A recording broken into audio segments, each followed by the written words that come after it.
हमने electric potential पढ़ा इससे पहले लेक्चर में, जो आपके पास आया V = Q 4πε0 R। ठीक है, ये फॉर्मूला हमने किया। क्या इंफॉर्मेशन हमें इस फॉर्मूले से मिलती है? हमने ये कहा कि अगर इन्फिनिटी पे हम पॉइंट को ले लें तो आपने पहले से ये चीज मानी थी कि वहां पर क्या होगा, पोटेंशियल जीरो होगा, जो कि बाद में फॉर्मूला जो आया उससे भी ये चीज प्रूफ हो जाती है कि अगर डिस्टेंस आपने इन्फिनिटी ले लिया तो समथिंग बाय इन्फिनिटी जीरो, यानी कि इन्फिनिटी पे पोटेंशियल की वैल्यू क्या होती है, जीरो होती है। और potential is a scalar quantity, so positive charge के लिए पोटेंशियल की वैल्यू क्या रहेगी, पॉजिटिव रहेगी, और नेगेटिव चार्ज के लिए पोटेंशियल की वैल्यू क्या रहेगी, नेगेटिव रहेगी। तो ये चीजें भी आपको याद रखनी है। अब जो हम करेंगे वो है relation of electric field, relation of E and dV। या तो क्वेश्चन ऐसा आता है कि आप dV यानी कि चेंज इन पोटेंशियल किसके साथ रिलेशन दिखाओ, E के साथ, या फिर इस टाइटल जो है वो दूसरे नाम से आता है, वो आता है इलेक्ट्रिक फील्ड एज, यहां लिख देते हैं electric field as gradient of electric potential.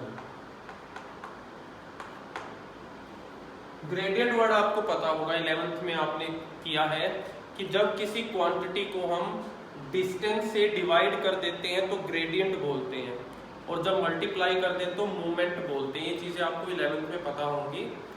12th में भी हमारे पास डाइपोल मूवमेंट आया था तो मूवमेंट वर्ड यूज किया था ना, कि मूवमेंट कब बोलते हैं, जब डिस्टेंस से मल्टीप्लाई डिवाइड कर देते तो आ जाता है ग्रेडियंट। तो या तो आप इलेक्ट्रिक फील्ड को रिप्रेजेंट कर दो in the term of gradient of electric potential, या दूसरा नाम क्या है, E और dV के बीच में आपको रिलेशन प्रूफ करके दिखाना है। देखिए एक चार्ज कंसीडर कर लेते हैं हम Q,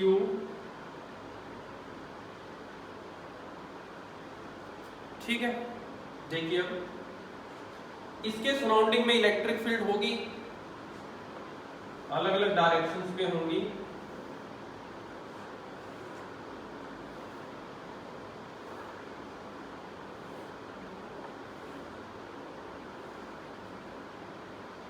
पॉजिटिव चार्ज है, इक्वल इंटेंसिटी के साथ इलेक्ट्रिक फील्ड लाइन निकल रही है। हम एक सरफेस मान लेते हैं, मान लो सबका इक्वल डिस्टेंस हमने कंसीडर किया और एक सर्कल ड्रॉ कर लिया इसके सराउंडिंग में। अभी जो सर्कल ड्रॉ हुआ है, चार्ज से सर्कल पे हर पॉइंट का डिस्टेंस क्या होगा, सेम। तो यानी कि पोटेंशियल की वैल्यू हर पॉइंट पे क्या मिलेगी, सेम। तो इस सर्कल को मैंने नाम दिया A, आप कहीं भी पॉइंट कंसीडर कर लेना चाहें। फिर थोड़ा सा और हमने एक सर्कल और कंसीडर किया, इसको नाम दिया B। इसके भी हर पॉइंट पे पोटेंशियल की वैल्यू सेम होगी, क्योंकि चार्ज से R की वैल्यू क्या मिलेगी, सेम मिलेगी। इतनी बात आपको समझनी है मेन यहाँ पर। अब इलेक्ट्रिक फील्ड की डायरेक्शन कोई भी ले लीजिए, बाहर की तरफ इलेक्ट्रिक फील्ड जा रही है आपके पास, ठीक है। लिखिए let Q is the source charge, Q जो है वो सोर्स चार्ज है। अब देखिए हम एक दूसरा चार्ज कंसीडर करते हैं, टेस्ट चार्ज, जो किसी पॉइंट पर ऑलरेडी है और उसको मूव कराना है, ठीक है। पहले समझिए क्या है, हम ये मान लेते हैं कि इस सर्कल पे यानी कि A वाले सर्कल पे कहीं भी अगर आप पोटेंशियल की वैल्यू नोट करोगे तो वो वैल्यू आएगी V।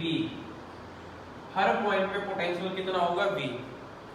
हमने दूसरा सर्कल लिया और ये मान लिया कि दूसरा सर्कल A से बहुत थोड़े से डिस्टेंस पे है। कितने डिस्टेंस पे है, dr डिस्टेंस पे। इतना सही चेंज है दोनों के अंदर रेडियस का। अगर डिस्टेंस का चेंज थोड़ा सा है तो इसका मीनिंग जो पोटेंशियल में चेंज होगा वो भी क्या होगा, थोड़ा सा होगा। लेकिन थोड़ा कितना, कम या ज्यादा? तो आंसर इज कम। क्यों? क्योंकि जैसे जैसे R की वैल्यू बढ़ेगी पोटेंशियल कम होना शुरू हो जाता है। यहाँ पोटेंशियल V है तो थोड़ा सा अगर R बढ़ गया तो थोड़ा सा पोटेंशियल कम हो गया, तो यहाँ जो पोटेंशियल होगा V पर वो क्या होगा, V से थोड़ा सा पोटेंशियल यानी कि dV माइनस कर दो। तो A सर्कल पे अगर आप पॉइंट कंसिडर करते हो तो पोटेंशियल की वैल्यू होती है आपके पास V, लेकिन अगर आपने B सर्कल पे पॉइंट कंसिडर कर दिया तो पोटेंशियल की वैल्यू क्या हो जाएगी आपके पास, पोटेंशियल की वैल्यू हो जाएगी V माइनस dV। ठीक है, अब आपने कोई चार्ज B सरफेस पे मान लिया टेस्ट चार्ज Q, जिसको आप मूव कराने वाले हो B से लेकर A तक। लिख लीजिए, let a test charge Q which gonna move from point B to A, जो B से कहाँ आ रहा है, A में, इलेक्ट्रिक फील्ड के अंदर की तरफ आ रहा है। तो अब अगर वो B से A में आया तो स्मॉल डिस्टेंस कवर करके आ रहा है, तो क्या होगा, वर्क डन होगा वहां पर, तो वर्क डन होगा तो मूवमेंट हुई है तो वर्क डन होगा ही। तो लिख लीजिए, now work done in moving from B to A, work done W B से A तक आने में Q चार्ज को मूव कराया जा रहा है, किसके इक्वल होता है ये, चेंज इन पोटेंशियल, क्योंकि दो पोटेंशियल है इन्फिनिटी पे थोड़ी ना कोई पॉइंट, दो कौन से, एक B पे एक A पे। और कैसे लिखते हैं, फाइनल माइनस इनिशियल, तो फाइनली पॉइंट कहाँ आएगा, B से चला है किस पे आना है, A पे आना है, तो final potential VA minus VB, equation first. लेकिन अगर वो अंदर आ रहा है, इलेक्ट्रिक फील्ड बाहर की तरफ है, तो उसको फोर्स भी एक्सपीरियंस हो रही होगी, तो उसके अकॉर्डिंग वर्क डन क्या होगा, also work done is equals to force into displacement, dr displacement वो कवर करेगा, डॉट हटाएंगे तो आपको पता क्या आ जाएगा, कोस थीटा। फोर्स की डायरेक्शन बाहर की तरफ, पॉजिटिव चार्ज है, इलेक्ट्रिक फील्ड की डायरेक्शन तो बाहर की तरफ, लेकिन डिस्प्लेसमेंट अंदर की तरफ हो रहा है, दोनों एक दूसरे के अपोजिट हो गए, तो एंगल हो गया 180 का, 180 का एंगल हो गया, तो आप लिख सकते हो minus F D R. F की वैल्यू क्या होगी, Q charge electric field, Q into D R, और ये है डब्ल्यू बी ए। नेक्स्ट लाइन में इसको नीचे ले आओ, क्यू को इसके equal minus E D are, equation 2। First और सेकंड इक्वेशन में लेफ्ट हैंड साइड दोनों तरफ क्या हो गई, सेम, राइट हैंड साइड को हम क्या कर देते हैं, कंपेयर कर देते हैं, कंपेयर फर्स्ट एंड सेकंड, क्या आया, minus E D R equals to V A minus V B. Potential at A, ये ए सरफेस है, कितना पोटेंशियल है ए पे, V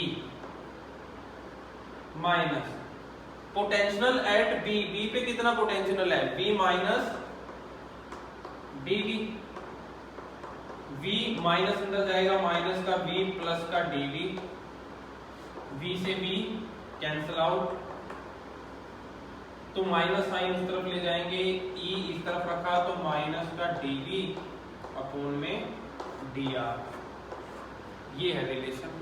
देखो E और dV के बीच में रिलेशन भी आ गया, और इलेक्ट्रिक फील्ड को कैसे रिप्रेजेंट कर दिया, ये ग्रेडियंट तो हुआ, देखो V को किससे डिवाइड कर रखा है, R डिस्टेंस से, ये ग्रेडियंट है इलेक्ट्रिक पोटेंशियल का, तो इलेक्ट्रिक फील्ड को किसकी रिप्रेजेंट फॉर्म में रिप्रेजेंट कर दिया हमने, पोटेंशियल ग्रेडियंट की फॉर्म में कर दिया। तो ये इक्वेशन हमें क्या बताती है कि अगर आप पोटेंशियल ग्रेडियंट का नेगेटिव में ले लेते हो, नेगेटिव ऑफ पोटेंशियल ग्रेडियंट लेते हो, तो वो आपको क्या देगा, किसी पॉइंट पर इलेक्ट्रिक फील्ड दे देगा।